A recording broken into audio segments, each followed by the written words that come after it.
Miss BCYF, shout out! Ako nga po pala ang inyong ka-BCYF, Aubrey, at nandito po tayo ngayon sa Athletic Bowl. Makikita po natin kung ang klaseng preparasyon ang ginagawa ng ating mga kasama para sa ating BCYF. Tara!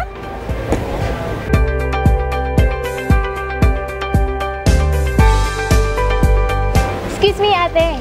Ayan, so mukhang busy-busy ka ngayon pero liga dito kasi meron kaming tanong. So ito yung hashtag BCYF tanong.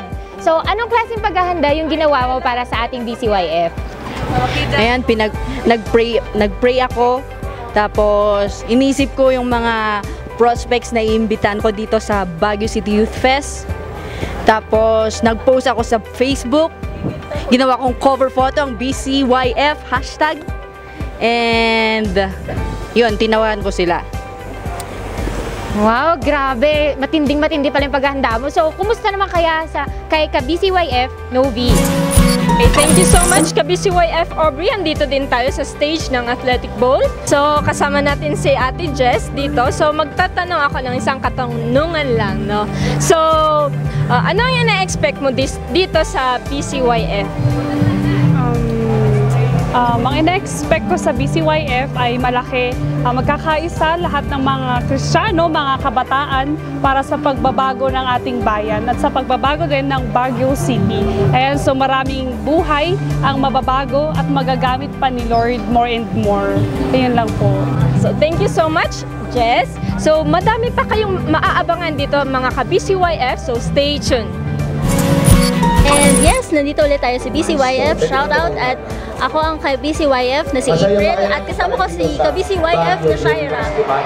Miss Shaira, ano bang may dudulot ng BCYF, ng Baguio City Youth Fest para sa Baguio? Ayun, so first of all po siguro ang pinaka talaga matutulungan dahil sabi nga po is Baguio City Youth Fest. So Youth Fest, more on campuses tayo ngayon. So sa campuses, makikita natin may mga leaders na. Tapos, nagwi-win tayo. Pero pag sa Baguio City Youth Fest kasi, there are more chances na, yun nga, mas nagkakaroon tayo ng massive winning dito. And dahil may massive winning, as you can see, punong-puno po ngayon ang Baguio Athletic Bowl.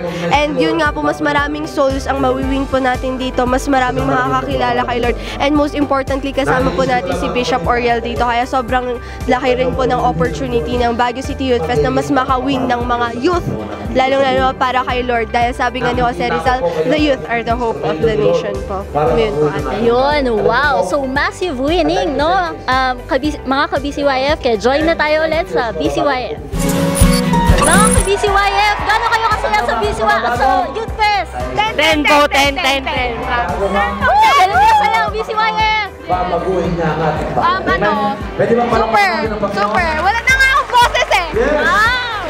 Sa akin masaya kasi I have the chance to invite my friends, lalo na yung kakasi kong 80s, na tatlo sila. Ang saya kasi kahit ganun, gusto nila dito, yun. At may 12 na rin ako. Ayun, so ganun nga po kasaya sa BCYF. Kita-kita ulit tayo next week.